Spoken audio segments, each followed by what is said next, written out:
to another GCSE Computer Science video with me, Mr Goff, from mrgoff.com. Today's video will be on types of networks. A PAN, or Personal Area Network, is a network centered around a single user. It connects all the devices of that user together. It usually uses Bluetooth. An example of this might be a person that has a smartphone, a smartwatch, and headphones all connected together via Bluetooth. A LAN, or Local Area Network, covers a small geographic area, such as a home, an office, or even a school. The hardware for local area networks, like Ethernet cables and network switches, are generally owned by the people who run the network. A WAN, or Wide Area Network, is a network covering a large geographic area. It could be one that connects stores across a country, or even across the world. The Internet is the largest WAN. It connects users together to share resources from all over the world. Hardware such as network switches and cables within a wide area network are generally owned by third parties such as telecommunications companies. If your data travelling across a WAN needs to go across from one continent to another, it will likely make use of the Internet backbone.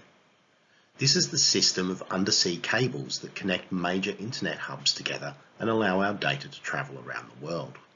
Your ISP pays fees to the companies that own these lines so that your data can travel around the world.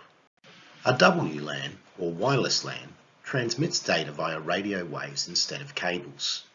You might know this as Wi-Fi, but in fact Wi-Fi is a trademark name and WLAN is the generic term. It requires one or more wireless access points for users to connect to. A wireless LAN has a number of advantages over a traditional wired LAN. Firstly, users can move around freely anywhere within range of the wireless access point.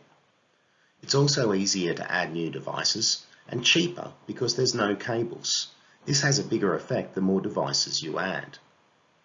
It's also much easier for people to share data, and they don't need to have special ports or external devices to do so.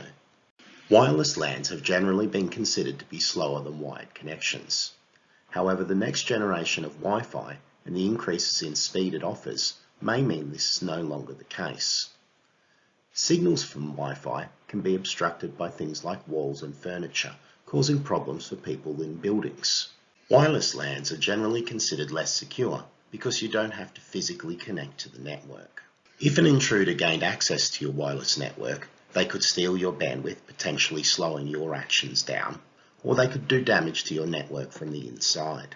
If data on the wireless network is not encrypted, then they might also be able to steal confidential information. That brings us to the end of this video on types of networks. Join me again soon when I'll be looking at network topologies. In the meantime, try the resources at mrgoff.com to help you revise computer science, and until next time, it's bye for now.